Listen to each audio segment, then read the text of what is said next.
Hi, Missy. Hey, Claire, thanks so much for having me. Yeah, thanks for coming on. So obviously this one we've sort of decided to chat about social anxiety, because I think that that's something at some point you struggled with. If you were going to kind of put into words what social anxiety is, how would you kind of describe it? I would say ultimately social anxiety is a fear of what other people will think. And that sort of drives everything else. So if it looks like my okayness and my worth and my value come from what other people think of me, then I'm going to tend to have what I think is called social anxiety. Right. And for you, how did that kind of show up? It's so interesting to look at it in retrospect or in hindsight. I think from a very, very early age, probably from in utero, just naturally had some anxious energy about me. And so I also had some really deep beliefs that I didn't realize were beliefs. I thought they were just life, that it really was important that other people like me and that other people think I was competent and smart and reliable. And I didn't know those were my beliefs at the time, of course, but it definitely was running the show of my life. And so I was very much a perfectionist. I wanted things to be really, really nice for people, especially if it was on me to make it that way. So the way it showed up for me very early on, and I wrote about this in a blog recently, social anxiety showed up in my piano lessons. And I was also a baton twirler, majorette. And the way it showed up is before anything I had to do in front of a lot of people, a piano recital, a competition for baton twirling, a parade, anything where I felt like I was on display, where people would be judging my image, my competence, I would actually run a fever. Right. Like an actual, like my mom would take my temperature and I would have a fever before anything where I had to be in front of a lot of people. That sort of mellowed a little bit. The fevers went away, and instead I started getting wicked stomach aches and nausea. And that would often manifest in, having to go to the bathroom a lot before anything that felt performance driven, like, oh God, all eyes are on me. And then it sort of grew into, even if all eyes weren't on me. So then it was just going to school. And I went through a pretty long season of just being in school, knowing teachers might call on me. They might ask me to read something in class. I just had stomach aches all the time, stomach aches at the very thought of like all eyes on me. That terrified me. As I got older and still didn't understand the kind of the root cause, which was just those beliefs that my safety and my lovability and my worth are dependent on the opinions of other people. While those beliefs were still very much intact, unconsciously, of course, we don't know those beliefs are there really. That morphed as I grew older and went to college. Oh my gosh, my anxiety was just through the roof. I would walk out of classes if it looked like I was going to be called on or have to give a group presentation. Then as a young mom, it manifested in my parenting. And I noticed out of fear, I would want my oldest, Megan, at the time, I would do anything to make her not be like me. I just didn't want her to have that fear of public speaking, fear of not even public speaking, just talking to someone in the grocery store. And so I saw it really manifest in my parenting and how I parented her. And I would say, I really didn't come into this conversation until I was 47, 48, maybe like 5-6 years ago. So, it manifested in every single aspect of my life in terms of my fear of being judged and my fear of not looking competent, smart, put together.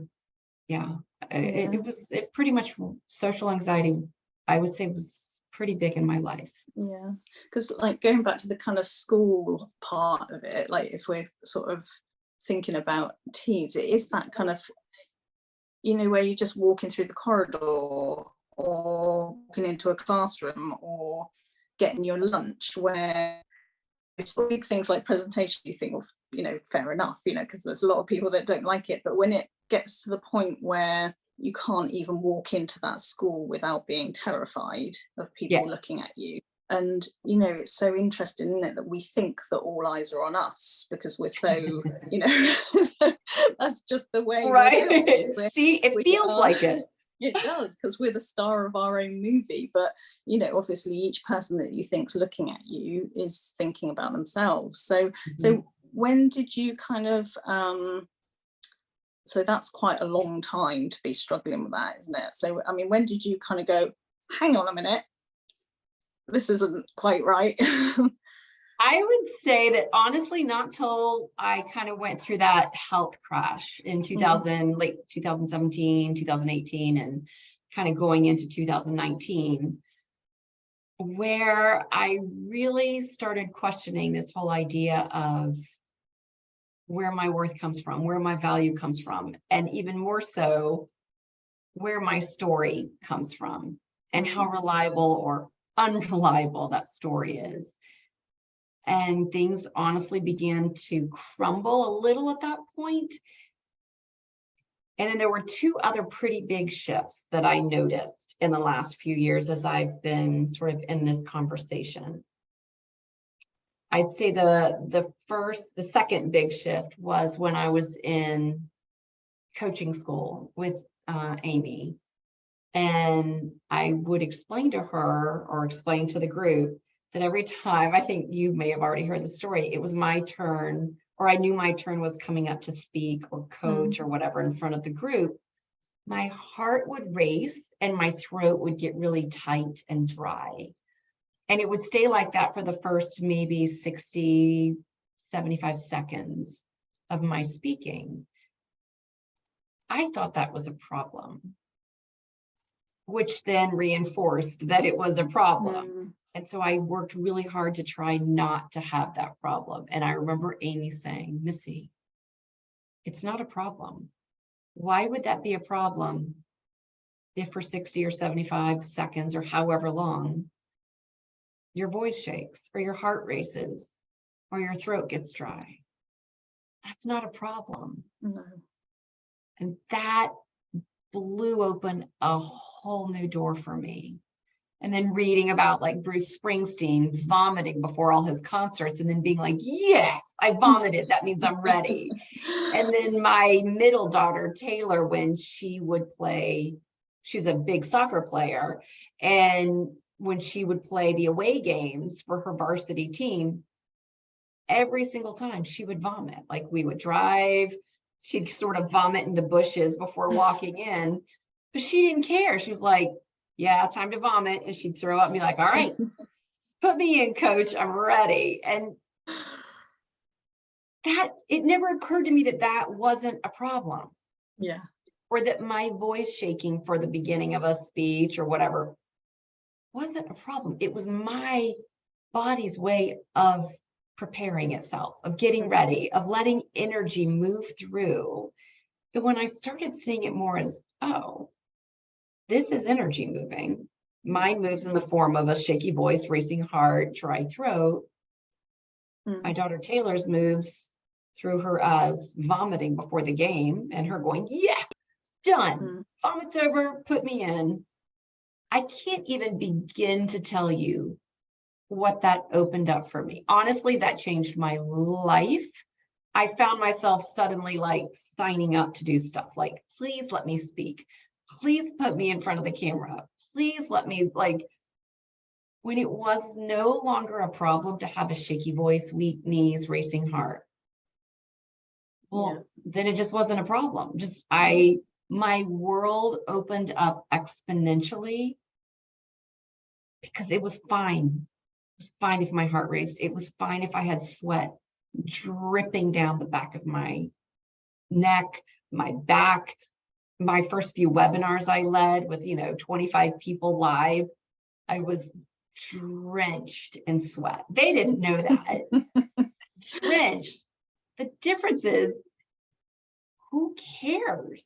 Yeah. It wasn't a problem. And even if someone did notice or said something or thought something, I realized, oh, that's just their story in their head, based on their own conditioning. That's nothing to do with me. So that was the first sort of like, whoa, this is huge. And then the second one I really saw more recently, I'd say even in the last couple of months, is that the decisions that are made to speak, to shy away, to show up, to shrink back, are not being decided by my conscious mind. They're being decided by a system of beliefs. Beliefs I picked up along the way, beliefs I didn't choose, beliefs that were sort of added to me at 2 years old and 7 years old and 12 years old. And that each time I feel the discomfort of a belief making its way kind of into the light of awareness, I can trust that that's working in service of me on my behalf. So I don't fear the discomfort. I trust that it's actually working in service of me. Yeah. And those beliefs I can see are radically dissolving. So Amazing. that was a lot. Yeah. I was thinking, like, let's say we, took a specific case that, made up a case where, I don't know, a teenager cannot seem to meet people kind of, say, out of school or, going to new things, and they're struggling to do that because of the fear of doing it. So talk a little bit more about this, what would be going on with the story there. So you've mentioned the story a couple of times. How would you sort of describe what's going on? Typically, I love my work with teens. I work with some really, really amazing teens. Typically the story at its, we always have these layers, and when I work with people, we start at the top layer. Like, let's just take what you said. We'll just make up a case. Yeah. We'll make up a teenager. Okay. I'm afraid to go meet this person after school at a club. Okay. So let that surface. Let's just stay on the surface for a second. Why? Okay. So why are you afraid? Well, because someone might ask me to speak. Great. What would it mean if somebody asks you to speak? Well, I would get tongue-tied and my heart would race and I'd feel really uncomfortable, and then I would say something stupid. Okay. What would it mean if you said something stupid? And then at that point, most teens will be like, what do you mean? Like, my life would end. Like, if I said something stupid, like, life is over. But, well, we tease through that a little bit. We take down the hyperbole and the drama. No, really, what does it mean if you say something stupid? Well, then someone will judge me. And what happens if someone judges you? I feel helpless. And what does it mean to feel helpless? I don't feel safe. And I think when we go down to the very core belief, for most people who have social anxiety, there is a belief running that they are not inherently safe in the world, that the universe is not kind, that it's on them to keep themselves vigilant and safe. And one thing I like to do with my teens is actually, as much as possible, work first with the moms or side by side with the moms. Because I think so much of what reinforces this behavior in teens are the moms who, like me, innocently, this is not like judgment or blame, I did this, because we don't know better until we do. Parents, innocently, they want to change the behavior. They want to change the surface layer first. Like, no, the goal is to get you to have a different behavior. And so we work and we white knuckle and we come up with strategies and we put measurements in place and say, well, if you could go 2 times in a week, if you could go 3 times in a week, now let's see if you, we do all this measuring on a superficial level of behavior. Meanwhile, all the beliefs driving the behavior are just locked in. So I like to, as much as possible, talk to the parents alongside my teens with social anxiety issues and behaviors, to help the parents start to see, wait, you don't start with the behaviors. The behavior is usually the last thing to change. So let's not start by measuring there. Let's start by helping that teen see where safety comes from and see how incredibly creative and dramatic their primitive protective mind is. And I actually have a packet I give each of my teens. It's called the caveman brain, that really, I drew out illustrations to explain these are the things your mind is going to say. And we can take a step back and start watching the mind like a machine instead of identifying with the mind. And real quick, back to the parent piece. Just so any parents listening know, I am not judging at all. My oldest daughter, Megan, who, firstborn, type A, perfectionist kiddo, was horribly shy, like just painfully shy as a child. Oh my goodness. People terrified her. She didn't like people looking at her. She would actually, her self-defense mechanism would be to fall asleep. So she could fall asleep in the middle of anything. Preschool, church, parties. That was her defense, was to fall asleep, like in the middle of the floor. And so when she was in preschool, I was an elementary school teacher, so I worked down the road. I would take my lunch breaks and I would drive down the side street of her little preschool, and I would see all the other little boys and girls playing, swinging, talking, playing with balls. And my little Megan would be sitting by herself, playing with like trucks and cars in the sandbox. And I would sob. I would cry, put myself together, go back and teach my next class. And this carried on through elementary school, into middle school, and into the very beginning of high school.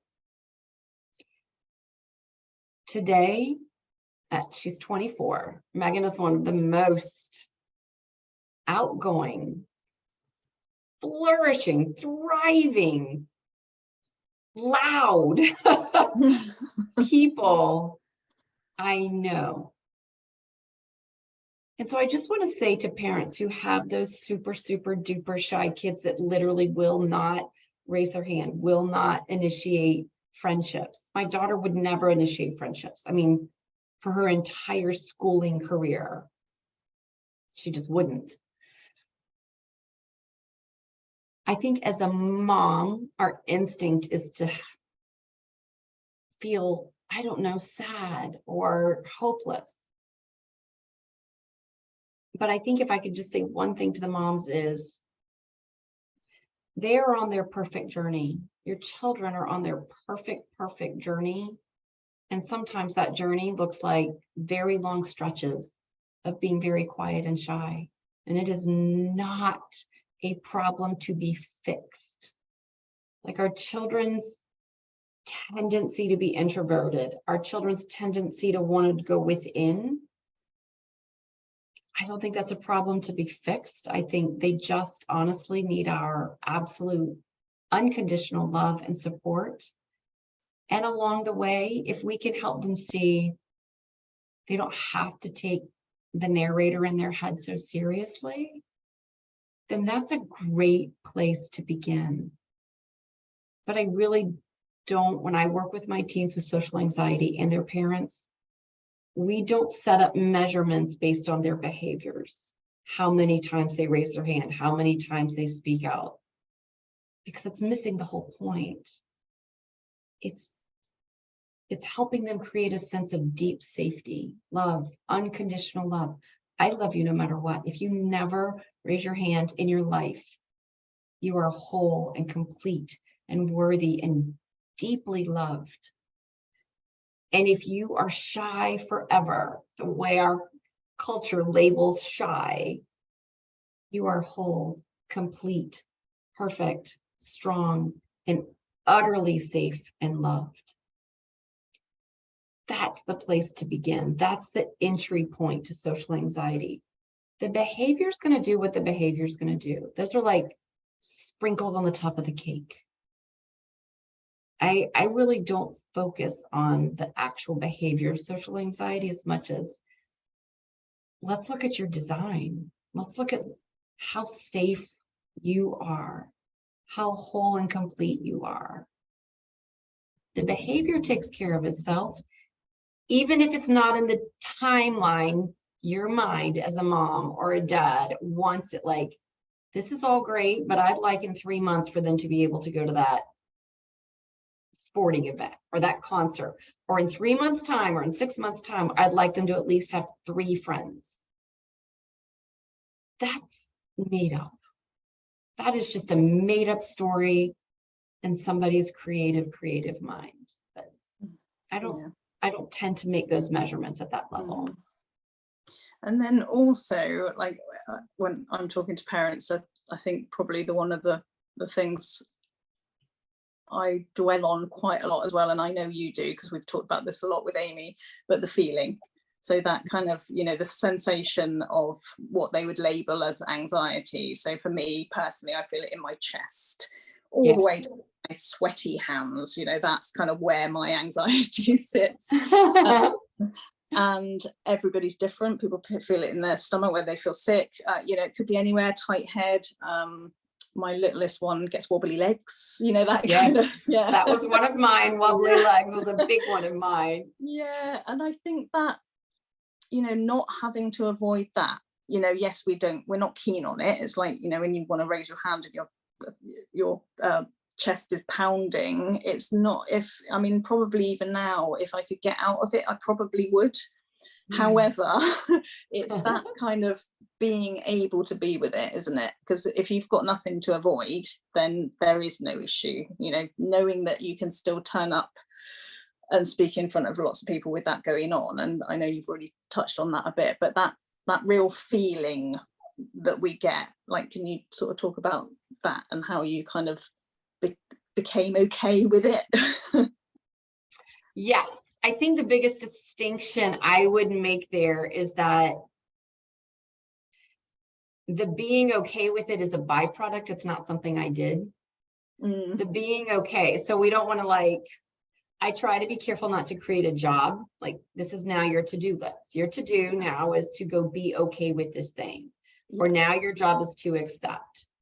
And I think that's a lot out there in spiritual language right now, or, oh, you need to accept, you need to surrender to this, you need to be okay with this. I think there's a missing step. I think we're putting the cart before the horse. Yeah, and feel the fear and do it anyway. It sounds very similar to what we're saying, isn't it? But it's not that. It's not that at all. It's more of a being curious. I do a lot of what if games with my clients. So we start by, could you just be curious that what you're calling anxiety or what you're calling awful or uncomfortable, could you be curious that maybe it isn't exactly what your mind is telling you it is? And then if they're open to being curious, we do like some what if games. So, and I love how you kind of went into the body. Like, yes, let's actually go into the brilliant body, because the body's the closest thing I think we have to what is true. And I think truth, lies and drama love to come through words in our mind. Truth is felt in the body. Truth is felt on a physiological level in the body. We feel it in the fabric of our body, what's true. So I love to go into the body and ask questions. So you said I'm just going to take you as an example. Tell me again what you're feeling of anxiety. In the chest, like palpitations, tense, and it seems to all go down my arms and my hands sweat. So to me, when it was at its worst and someone told me that it was through my thinking, I was like, well, no, there's sweat. Yes. So we're going to take fluttering in the chest and sweaty hands. So I'm just going to say that's what my teenager has. Fluttering in the chest, sweaty in the hands. So what the mind will say, this voice up here, so you really have access to these two voices, right? You have the loud voice up here of drama and lies. And then you have the voice of truth down here in your heart space. Like right here, the voice of truth comes through. So let's take a look and ask some what if questions. So the only rule in the what if game is that once you ask your what if question, you don't start looking for an answer, because any answer that comes in words is coming through this machine up here, because this is your center of language, your prefrontal cortex, basal ganglia, all that. It all is working together. You have a center of language. So the only rule in the what if game is you can't look for an answer, because it will come here. You can be open to feeling an answer in your body. Again, don't need to look for it. You'll feel it when the time is right. You'll feel the truth. So let's go back to the sensation of the body. We'll start with the fluttering in the chest and the super sweaty palms. What if, beyond the comprehension of my mind, this symptom is evidence of recalibrating in my body? What if, beyond the comprehension of my mind, the racing heart and the sweaty palms are the actual vehicle of recalibrating, rebalancing? They're not letting you know something has gone wrong. They're letting you know, hey, for a moment, there was a belief, a lie being believed, but we're on it. The body's so brilliant. It's taking care of it for you. Nothing to figure out, nothing to do. What if the sweaty palms and the racing heart are your greatest gift? They are the actual mechanism of healing. And then we leave it. We just ask the question to the universe, what if? And then leave it. And if we find ourselves starting to go into, well, it could be this or this or this, well, adorable, our minds got back in the game, no problem. But let's just let our minds go back over here. That adorable machine doesn't need to get in on it. But that's where I begin. And I think that's the best leverage that I've seen so far in helping my teens. Being playful with it, curious, what if? And as a result of playing games, staying lighthearted, doing the what ifs, the byproduct is, yeah, you're kind of okay with the symptoms because they're actually benefiting you. They're not a problem anymore. They're in service of you. So that's why I'm really careful that I don't especially tell my teens, you need to learn to be okay with this, because no, you don't. That's just one more thing to add tension to your life. Or you need to accept your symptoms. No, you don't.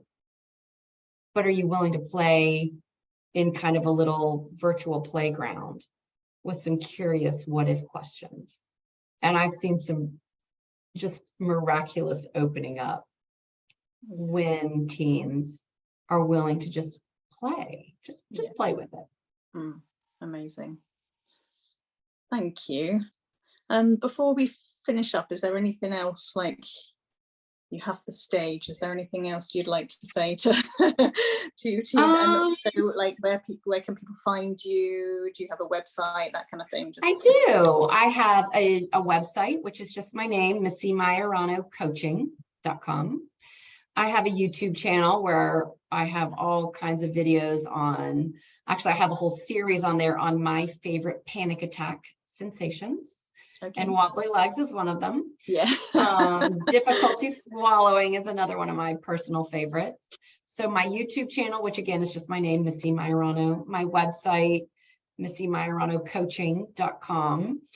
And once you get to my website, honestly, that'll take you everywhere. Oh, and also I have an Instagram that is new. I am very new to Instagram, still even learning what to Okay. even do on Instagram. But I have Yeah. a series now of reels on Instagram addressing these very things. So lots of just lighthearted. I try to keep things very playful, very upbeat. I don't think any of this exploration needs to be heavy or dark, or I like to keep it very simple and, I don't know, fun.